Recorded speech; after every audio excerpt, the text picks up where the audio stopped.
আজকে আমরা দ্বাদশ শ্রেণীর 16 নম্বর ইউনিট শুরু করব। ইউনিটটির নাম প্রাত্যহিক জীবনে রসায়ন। আমরা প্রতিদিন যে রাসায়নিক যৌগগুলো ব্যবহার করি, সেই রাসায়নিক যৌগগুলোর মধ্যে 3 ধরনের রাসায়নিক যৌগ নিয়ে এই চ্যাপ্টারে আমরা আলোচনা করব। ড্রাগ বা মেডিসিন, খাদ্য সংরক্ষক এবং পরিষ্কারক পদার্থ। এদের মধ্যে আজকে আমরা যে বিষয়গুলো নিয়ে আলোচনা করব, সেই বিষয়গুলি হলো ড্রাগ ও ওষুধের সম্পর্ক, ড্রাগ ডিজাইনিং, ড্রাগের শ্রেণীবিভাগ, এনজাইম ড্রাগ মিথস্ক্রিয়া এবং ড্রাগ রিসেপ্টর মিথস্ক্রিয়া। চ্যানেলটি যদি ভালো লাগে তাহলে সাবস্ক্রাইব করবে এবং বন্ধুদের মধ্যে শেয়ার করবে। ক্ষুদ্র আণবিক গুরুত্ব বিশিষ্ট যৌগ, মনে রাখবে, ক্ষুদ্র আণবিক গুরুত্ব বিশিষ্ট যৌগ যারা মলিকুলার টার্গেট অর্থাৎ জীবজ অণুর প্রতি সক্রিয়তা দেখায়, জৈবিক সক্রিয়তা দেখায়, সে ক্ষুদ্র আণবিক গুরুত্ব বিশিষ্ট যৌগগুলোকে বলা হয় ড্রাগ। আর এই ড্রাগ যখন রোগ নিরাময়ের জন্য ব্যবহার করা হয় তখন ওই ড্রাগগুলোকে বলা হয় মেডিসিন তথা ওষুধ। তবে মনে রাখবে, বিজ্ঞানের দৃষ্টিকোণ থেকে ড্রাগ আর মেডিসিনের মধ্যে তেমন কোনো পার্থক্য নেই। সরকারি নিয়ম নীতির কাছে ড্রাগ আর মেডিসিনের কিছু পার্থক্য আছে। যেমন ড্রাগের পার্শ্ব প্রতিক্রিয়া বেশি, মেডিসিনের পার্শ্ব প্রতিক্রিয়া কম। সব মেডিসিনকে ড্রাগ বলা হয়, কিন্তু সব ড্রাগকে মেডিসিন বলা যায় না। এ ধরনের যে ড্রাগ যারা জৈব অণু অর্থাৎ টার্গেট মলিকুল, যেমন কার্বোহাইড্রেট, প্রোটিন, ফ্যাট, লিপিডের প্রতি জৈবিক সক্রিয়তা দেখায়, তাদেরকে আমরা ওষুধ হিসাবে ব্যবহার করে থাকি। ড্রাগ নির্বাচনের ক্ষেত্রে ড্রাগ ডিজাইনিং, ড্রাগ টার্গেট এবং ড্রাগ মেটাবলিজম বলে টার্মগুলো আমাদের একটু মনে রাখতে হয়। একটা নির্দিষ্ট রোগের জন্য নির্দিষ্ট ড্রাগ নির্বাচনকে বলা হয় ড্রাগ ডিজাইনিং। আর ড্রাগ ডিজাইন করার সময় ড্রাগ টার্গেট এবং ড্রাগ মেটাবলিজম খেয়াল রাখতে হয়। ড্রাগ টার্গেট বলতে আমাদের দেহে যে জীবজ অণুগুলো আছে সেগুলোকে বোঝায়। কিন্তু এই ধরনের যখন রাসায়নিক যৌগ ব্যবহারের মাধ্যমে আমরা রোগ নিরাময় করে থাকি, তখন সেই পদ্ধতিটাকে বলা হয় কেমোথেরাপি। মনে রাখবে, রাসায়নিক যৌগ ব্যবহারের মাধ্যমে রোগ নিরাময় করার পদ্ধতিটাকে আমরা কেমোথেরাপি বলে থাকি। তবে ড্রাগ সেবনের ক্ষেত্রে নির্দিষ্ট পরিমাণ ড্রাগ সেবন করা স্বাস্থ্যের পক্ষে উপকারী। প্রয়োজনের অতিরিক্ত ড্রাগ যদি আমরা সেবন করি, সেটা ড্রাগ হিসাবে বিবেচিত হবে না, বিষ হিসাবে বিবেচিত হবে, সেটা পয়জন হয়ে যাবে। অর্থাৎ প্রয়োজনের অতিরিক্ত ড্রাগ কখনোই সেবন করা উচিত নয়। সেজন্য ড্রাগ সেবনের ক্ষেত্রে সবসময় ডাক্তারবাবুর প্রেসক্রিপশন অনুযায়ী ড্রাগ সেবন করা উচিত। মনে রাখবে, প্রয়োজনের অতিরিক্ত ড্রাগ সেবন সেটা কিন্তু পয়জন হিসাবে বিহেভ করবে। সে কারণে সর্বদা ডাক্তারবাবুর প্রেসক্রিপশন অনুযায়ী ড্রাগ সেবন করা উচিত। এই ড্রাগগুলোকে বিভিন্ন দৃষ্টিকোণ থেকে আমরা 4টা ভাগে ভাগ করি। যেমন ভেষজ ফলাফলের ভিত্তিতে, ড্রাগের ক্রিয়ার ভিত্তিতে, ড্রাগের গঠনের ভিত্তিতে এবং টার্গেট মলিকুলের ভিত্তিতে। আমরা দেখব যে অ্যানালজেসিকগুলো ব্যথার ওষুধ হিসাবে ব্যবহৃত হয়। আবার জীবাণু, ব্যাকটেরিয়া, ভাইরাস গঠিত রোগ নিরাময়ের জন্য আমরা অ্যান্টিসেপটিক ব্যবহার করে থাকি। সুতরাং অ্যান্টিসেপটিকগুলো জীবাণু, ব্যাকটেরিয়া, ভাইরাস নিরাময়ের জন্য ব্যবহৃত হয়, অ্যানালজেসিকগুলো ব্যথা উপশমের জন্য ব্যবহৃত হয়। এই যে বিভাজনটা করলাম, এটা ভেষজ ফলাফলের ভিত্তিতে। অন্যদিকে অ্যালার্জি সৃষ্টির জন্য দায়ী হিস্টামিন। ফলে হিস্টামিনের ক্রিয়া বন্ধ করার জন্য আমরা যে অ্যান্টিহিস্টামিন ড্রাগগুলো নির্বাচন করে থাকি, সেই সমস্ত অ্যান্টিহিস্টামিন ড্রাগগুলোর কিন্তু হিস্টামিনের প্রতি সক্রিয়তা দেখায়। ফলে এই যে বিভাজনটা করা হলো, এটা ড্রাগের ক্রিয়ার ভিত্তিতে। অন্যদিকে একই গঠন সংখ্যাযুক্ত ড্রাগগুলোর ক্রিয়া মোটামুটি একই ধরনের হয়। যেমন সালফানামাইড গঠনযুক্ত ড্রাগগুলো কিন্তু অ্যান্টিবায়োটিক হিসাবে আচরণ করে। আবার এক শ্রেণীর ড্রাগ আছে যেখানে আমরা টার্গেট মলিকুলের ভিত্তিতে বিভাজন করে থাকি। যেমন protein, fat, lipid, nucleic acid ইত্যাদির প্রতি একটা নির্দিষ্ট ড্রাগের সক্রিয়তা দেখা যায়। সে কারণে আমরা টার্গেট মলিকুলের ভিত্তিতেও আবার ড্রাগগুলোকে বিভিন্ন দৃষ্টিকোণ থেকে ভাগ করি। কাজেই মনে রাখবে, ক্ষুদ্র আণবিক গুরুত্ব বিশিষ্ট জৈব যৌগ, যেটা জৈব অণু, কার্বোহাইড্রেট, প্রোটিন, ফ্যাট, লিপিডের প্রতি জৈবিক সক্রিয়তা দেখায়, তাদেরকে বলা হয় ড্রাগ। আর এই ড্রাগ যখন রোগ নিরাময়ের জন্য ব্যবহার করা হয় তখন তাকে বলা হয় মেডিসিন। আর ড্রাগ নির্বাচনের ক্ষেত্রে ড্রাগ টার্গেট, ড্রাগ মেটাবলিজম, ডাক্তারবাবুরা এটা সবসময় সুনির্দিষ্ট ড্রাগ নির্বাচন করে থাকেন। আর এই ড্রাগগুলোকে আমরা বিভিন্ন দৃষ্টিকোণ থেকে 4টা ভাগে ভাগ করি: ভেষজ ফলাফলের ভিত্তিতে, তাদের ক্রিয়ার ভিত্তিতে, তাদের টার্গেট মলিকুলের ভিত্তিতে এবং তাদের গঠনের ভিত্তিতে। ড্রাগ টার্গেট, ড্রাগ মেটাবলিজম ইত্যাদি টার্মগুলো সম্পর্কে আমরা সাধারণ ধারণা তৈরি করব। যেমন ড্রাগ বলতে আমরা বুঝি কম আণবিক ভর বিশিষ্ট রাসায়নিক পদার্থ যারা জীবজ অণুর প্রতি জৈবিক সক্রিয়তা দেখায়। আর ওষুধ বলতে আমরা বুঝি যে সমস্ত ড্রাগ রোগ নিরাময়কারী হিসাবে ব্যবহৃত হয়। কেমোথেরাপি রাসায়নিক পদার্থ ব্যবহার করে রোগ নিরাময়ের পদ্ধতিকে বলা হয় কেমোথেরাপি। ড্রাগ আর ওষুধের মধ্যে কিছু মৌলিক পার্থক্য আছে। আমরা আগেই জেনেছি বিজ্ঞানের দৃষ্টিকোণ থেকে ড্রাগ আর মেডিসিনের মধ্যে পার্থক্য না থাকলেও সরকারি বিধিনিষেধের ক্ষেত্রে ড্রাগ আর মেডিসিনের মধ্যে কিছু পার্থক্য আছে। যেমন মানবদেহের পক্ষে ওষুধ নিরাপদ, কিন্তু ড্রাগ মানবদেহের পক্ষে নিরাপদ নাও হতে পারে। সব ওষুধকে ড্রাগ বলা হয়, কিন্তু সব ড্রাগকে ওষুধ বলা যেতে পারে না। ড্রাগ ডিজাইনিং বলতে আমরা বুঝি একটা নির্দিষ্ট রোগের জন্য নির্দিষ্ট ড্রাগ নির্বাচন, অর্থাৎ একটা নির্দিষ্ট রোগের জন্য নির্দিষ্ট ড্রাগ নির্বাচনকে বলা হয় ড্রাগ ডিজাইনিং। আর এই ড্রাগ ডিজাইন করার সময় দুটো জিনিস খেয়াল রাখতে হয়, একটি ড্রাগ টার্গেট আর একটা ড্রাগ মেটাবলিজম। ড্রাগ টার্গেট বলতে আমাদের দেহকোষে গুরুত্বপূর্ণ জীব অণুসমূহকে বোঝায়, যেমন প্রোটিন, ফ্যাট, লিপিড, কার্বোহাইড্রেট ইত্যাদি। তবে মনে রাখবে ভিটামিন কিন্তু ড্রাগ টার্গেট নয়। ড্রাগ মেটাবলিজম বলতে ড্রাগের নির্বাচনের ড্রাগটি কাঙ্ক্ষিত ক্রিয়া সম্পন্ন করার পর, মনে রাখবে ড্রাগ মেটাবলিজম বলতে আমরা বুঝব যে ড্রাগ নির্বাচন এমন হওয়া দরকার যাতে ড্রাগটি কাঙ্ক্ষিত ক্রিয়া সম্পন্ন করার আগে বিপাক ক্রিয়ায় অংশগ্রহণ না করে এবং ক্রিয়া সম্পন্ন হওয়ার পর যাতে অপরিবর্তিত অবস্থায় দেহের কোনো ক্ষতি না করে দেহ থেকে নির্গত হয়। আমাদের শরীরের বিভিন্ন বায়োমলিকুলগুলি নির্দিষ্ট ক্রিয়া সম্পন্ন করে, যেমন বিভিন্ন বায়োমলিকুল, এনজাইম, রিসেপ্টর, বাহক protein, nucleic acid, lipid, carbohydrate. এ সমস্ত বায়োমলিকুল এক একটা বায়োমলিকুল নির্দিষ্ট ক্রিয়া সম্পন্ন করে। আমরা এই সমস্ত বায়োমলিকুলের বিভিন্ন ক্রিয়াগুলো নিয়েই আলোচনা করব। যেমন এনজাইম তথা উৎসেচক ন্যাচারাল সাবস্ট্রেটের সঙ্গে যুক্ত হয়, এনজাইম সাবস্ট্রেট কমপ্লেক্স গঠন করে এবং কমপ্লেক্স গঠনের মাধ্যমে রাসায়নিক বিক্রিয়া সম্পন্ন করে এনজাইম প্রোডাক্ট কমপ্লেক্স গঠিত হয়। পরের ধাপে প্রোডাক্ট এনজাইমের দেহ থেকে বিচ্ছিন্ন হয়, এনজাইম আগের অবস্থায় আবার ফিরে আসে।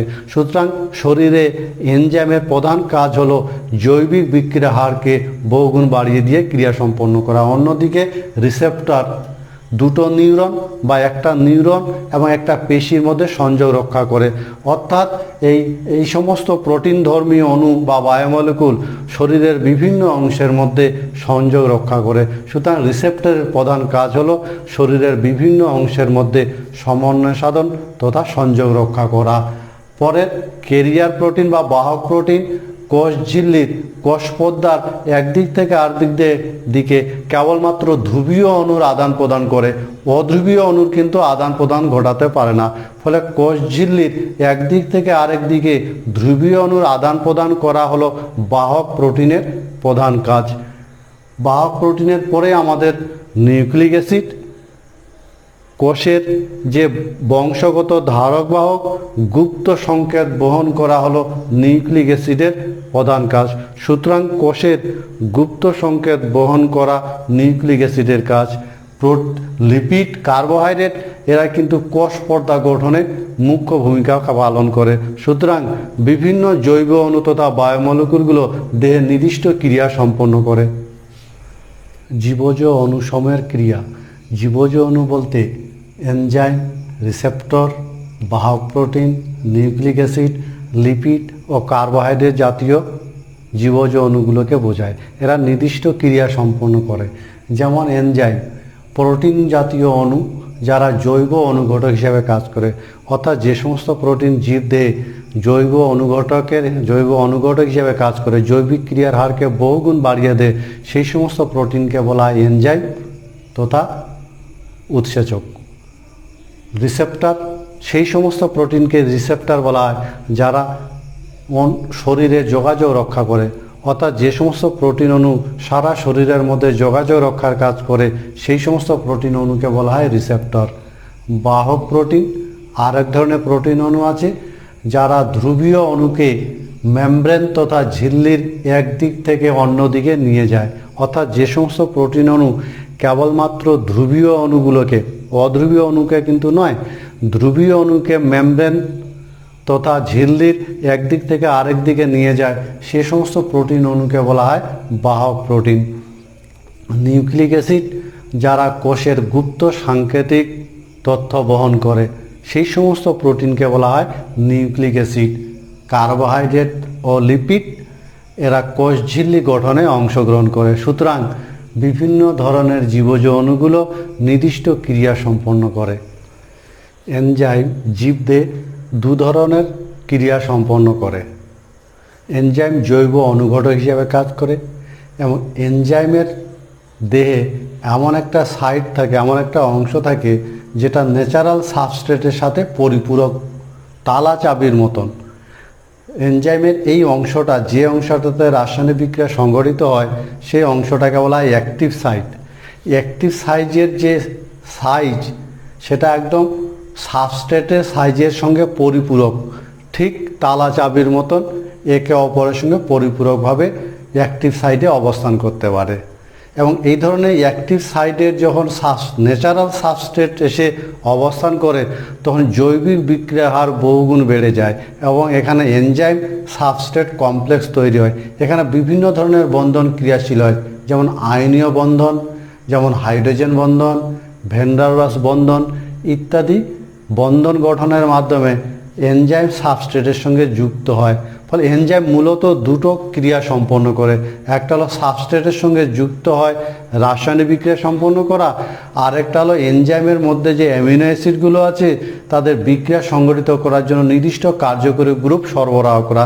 যেমন এনজাইমের অ্যাক্টিভ সাইটে যদি সেরিন থাকে, এল সেরিন, তাহলে সেটা ওইচ গ্রুপটা নিউক্লিওফাইল হিসেবে কাজ করে। আবার যদি অ্যাসপার্টিক অ্যাসিড থাকে, তাহলে COOH গ্রুপটা নিউক্লিওফাইল হিসেবে কাজ করে।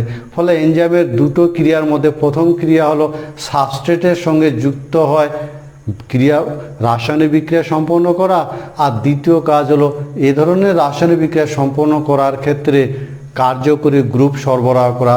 যেমন এল সেরিন ওইচ গ্রুপ নিউক্লিওফাইল হিসেবে কাজ করে। কিন্তু ড্রাগ এনজাইমের এই স্বাভাবিক ক্রিয়াটাকে বাধা দেয়। যে সমস্ত ড্রাগ এনজাইমের এই স্বাভাবিক ক্রিয়াটাকে বাধা দেয়, সে সমস্ত ড্রাগকে বলা হয় ড্রাগ এনজাইম ইনহিবিটর। সাধারণত দুটো পদ্ধতির মধ্যে কোনো একটা পদ্ধতিতে ড্রাগগুলো এনজাইমের কাজে বাধা দেয়। যার প্রথমটা হলো ড্রাগ এনজাইমের সঙ্গে প্রতিযোগিতায় অবতীর্ণ হয় এবং অ্যাক্টিভ সাইডে, এনজাইমের অ্যাক্টিভ সাইডে ঠিক ন্যাচারাল সাবস্ট্রেটের আগে ড্রাগ অবস্থান করে অ্যাক্টিভ সাইটটাকে অবরুদ্ধ করে দেয়, বন্ধ করে দেয়। ফলে ন্যাচারাল সাবস্ট্রেটের পক্ষে আর অ্যাক্টিভ সাইডে অবস্থান করা সম্ভব হয় না। ফলে এনজাইমের স্বাভাবিক ক্রিয়া ব্যাহত হয়। যে সমস্ত ড্রাগ এই ধরনের অ্যাক্টিভ সাইটে অবস্থান করে এনজাইমের ক্রিয়ায় বাধা দান করে, সেই সমস্ত ড্রাগকে বলা হয় এনজাইম ইনহিবিটর। এছাড়াও আর এক ধরনের পদ্ধতি আছে যেখানে অ্যাক্টিভ সাইট ছাড়া অন্য একটা অবস্থানে ড্রাগ অবস্থান করতে পারে। এই স্থানটাকে বলা হয় অ্যালোস্টেরিক সাইট। অ্যালোস্টেরিক সাইডে ড্রাগ অবরুদ্ধ হওয়ার ফলে অ্যাক্টিভ সাইডের আকারগত পরিবর্তন ঘটে। ফলে অ্যাক্টিভ সাইডের শেপটার আগের মতো না থাকায় ন্যাচারাল সাবস্ট্রেটের পক্ষে অ্যাক্টিভ সাইডে অবস্থান করা আর সম্ভব হয় না। ফলে এভাবেও ড্রাগের কার্য আগের মতো আর থাকে না, অর্থাৎ স্বাভাবিক ক্রিয়া নষ্ট হয়। কিন্তু এক্ষেত্রে মনে রাখা দরকার, অনেক সময় দেখা যায় অ্যালোস্টেরিক সাইডে যে ড্রাগটা অবস্থান করে তাতে যে সমযোজী বন্ধন গঠিত হয় সেটা যদি খুব সক্রিয় হয় তাহলে সেই বন্ধনটা আর ভাঙে না। এক্ষেত্রে এনজাইমটা আর আগের সক্রিয়তা ফিরে পায় না বলে এনজাইমের সক্রিয়তা নষ্ট হয়ে যায়, তখন শরীর সেই এনজাইমটাকে নষ্ট করে ফেলে। সুতরাং মনে রাখবে, এনজাইম মূলত দুটো ক্রিয়া সম্পন্ন করে। এনজাইমের অ্যাক্টিভ সাইডে ন্যাচারাল সাবস্ট্রেট অবস্থান করে বিভিন্ন জৈবিক বিক্রিয়ার হার বহুগুণ বেড়ে যায়। ড্রাগ অ্যাক্টিভ সাইডে অবস্থান করে অথবা অ্যালোস্টেরিক সাইডে অবস্থান করে এনজাইমের স্বাভাবিক ক্রিয়া বন্ধ করতে পারে। যে সমস্ত ড্রাগ এনজাইমের অ্যাক্টিভ সাইডে ন্যাচারাল সাবস্ট্রেটকে বসতে বাধা দান করে তাদেরকে বলা হয় ড্রাগ ইনহিবিটর। অন্যদিকে অ্যালোস্টেরিক সাইডেও ড্রাগ অবস্থান করে এনজাইমের স্বাভাবিক ক্রিয়ার ব্যাঘাত ঘটাতে পারে। এভাবে ড্রাগ এনজাইম ক্রিয়াটা সম্পন্ন হয়। এনজাইম জৈব বিক্রিয়ার হারকে বহুগুণ বাড়িয়ে দেয়, অর্থাৎ এনজাইম জৈব অনুঘটক হিসেবে কাজ করে। মূলত দুটো কাজ এনজাইম সম্পন্ন করে। প্রথম, সাবস্ট্রেট অণুকে নিজের অ্যাক্টিভ সাইডে আবদ্ধ করে বিক্রিয়া সম্পন্ন করে। আমরা এনজাইমের একটা ছবি দেখতে পাচ্ছি। এনজাইমের দেহে এমন একটা অংশ, নির্বাচিত স্থান থাকে যেখানে সাবস্ট্রেট পরিপূরকভাবে অবস্থান করতে পারে। এ ধরনের অ্যাক্টিভ সাইডে সাবস্ট্রেট অবস্থান করার ফলে এনজাইমের সঙ্গে সাবস্ট্রেটের কমপ্লেক্স তৈরি হয় এবং বিক্রিয়া সম্পন্ন হয়। এ ধরনের বিক্রিয়া সম্পন্ন হওয়ার সময় বিভিন্ন ধরনের বল এখানে ক্রিয়াশীল, যেমন ভ্যান ডার ওয়ালস আকর্ষণ বল, হাইড্রোজেন বন্ধন, আয়নীয় বন্ধন। আর এ সমস্ত বন্ধনের প্রকৃতি এরূপ যে বিক্রিয়া ঘটার আগে বন্ধনগুলো ভাঙে না এবং বিক্রিয়া সম্পন্ন হওয়ার পর বন্ধনগুলো সহজে ভেঙে যায়। এছাড়া এনজাইম আর একটি কাজ সম্পন্ন করে। রাসায়নিক বিক্রিয়া সম্পন্ন হওয়ার জন্য কার্যকরী গ্রুপ সরবরাহ করে। একটি কার্যকরী মূলকের যোগান দেওয়া যা সাবস্ট্রেট অণুকে আক্রমণ করতে পারে, এটা হলো এনজাইমের দ্বিতীয় কাজ। এনজাইমের অ্যাক্টিভ সাইডে থাকা, যেমন উদাহরণ হিসাবে আমরা বলতে পারি, অ্যাক্টিভ সাইডে যদি এল সেরিন থাকে তাহলে একটা ওএইচ গ্রুপ নিউক্লিওফাইল হিসাবে কাজ করে। আবার অ্যাক্টিভ সাইডে যদি অ্যাসপার্টিক অ্যাসিড থাকে তাহলে COOH গ্রুপ নিউক্লিওফাইল হিসাবে কাজ করে। সুতরাং এনজাইমের মূলত দুটো কাজ সম্পন্ন করে।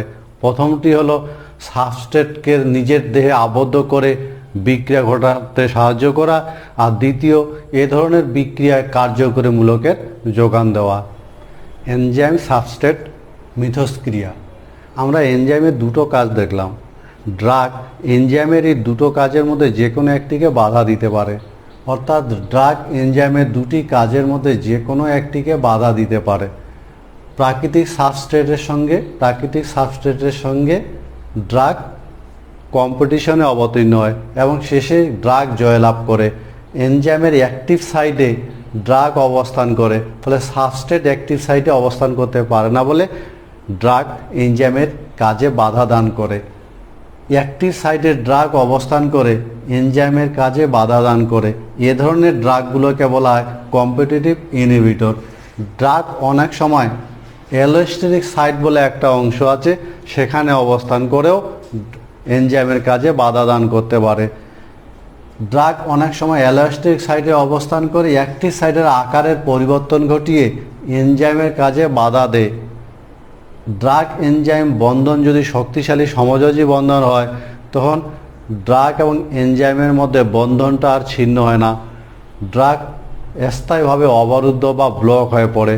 সেক্ষেত্রে দেহ তখন এনজাইমটাকে নষ্ট করে দিয়ে আবার নতুন এনজাইম উৎপন্ন করে। যে সমস্ত বায়োমলিকুল শরীরের মধ্যে যোগাযোগ রক্ষা করে তাদেরকে বলা হয় রিসেপ্টর। আর এই রিসেপ্টরগুলো কোষঝিল্লিতে এমনভাবে গ্রথিত থাকে যাতে তাদের অ্যাক্টিভ সাইট তথা বাইন্ডিং সাইট কোষঝিল্লির বাইরে বেরিয়ে থাকে। মনে রাখবে, রিসেপ্টরগুলো কোষঝিল্লিতে এমনভাবে গ্রথিত থাকে যাতে রিসেপ্টরের যে বাইন্ডিং সাইট তথা অ্যাক্টিভ সাইট কোষঝিল্লির বাইরে বেরিয়ে থাকে এবং শরীরের যোগাযোগ রক্ষা করে রাসায়নিক পদার্থ, যাদেরকে কেমিক্যাল মেসেঞ্জার বলা হয়। এ ধরনের কেমিক্যাল মেসেঞ্জারের উদাহরণ হলো হরমোন, নিউরোট্রান্সমিটার। এই কেমিক্যাল মেসেঞ্জারগুলি রিসেপ্টরের অ্যাক্টিভ সাইটে যুক্ত হয় এবং বার্তা কোষের অভ্যন্তরে পাঠায়। অর্থাৎ কেমিক্যাল মেসেঞ্জারগুলো কোষের মধ্যে গ্রথিত রিসেপ্টরের বাইন্ডিং সাইটে যুক্ত হয় এবং কোষের অভ্যন্তরে বার্তা পাঠাবার কাজটা করে। এই ধরনের কেমিক্যাল মেসেঞ্জার, আমি যেটা বললাম কেমিক্যাল মেসেঞ্জারের উদাহরণ যেমন হরমোন, নিউরোট্রান্সমিটার। কেমিক্যাল মেসেঞ্জার রিসেপ্টরের বাইন্ডিং সাইটে যুক্ত হয় এবং কোষের অভ্যন্তরে বার্তা পাঠায়। এই কাজটা কেমিক্যাল মেসেঞ্জার এবং রিসেপ্টরের মধ্যে সংঘটিত হয়।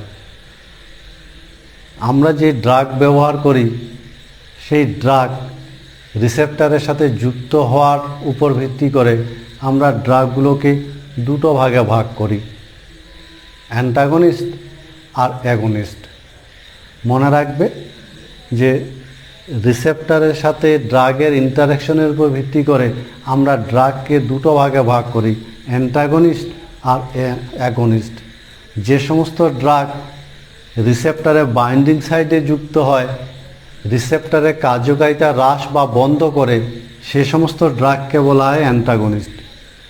আর যে সমস্ত ড্রাগ রিসেপ্টরের বাইন্ডিং সাইটে যুক্ত হয়, রিসেপ্টরকে উত্তেজিত করে তাদেরকে বলা হয় অ্যাগনিস্ট। সুতরাং মনে রাখবে যে রিসেপ্টরের সাথে ড্রাগের ক্রিয়ার ভিত্তিতে ড্রাগকে আমরা দুটো ভাগে ভাগ করি, অ্যান্টাগনিস্ট আর অ্যাগনিস্ট।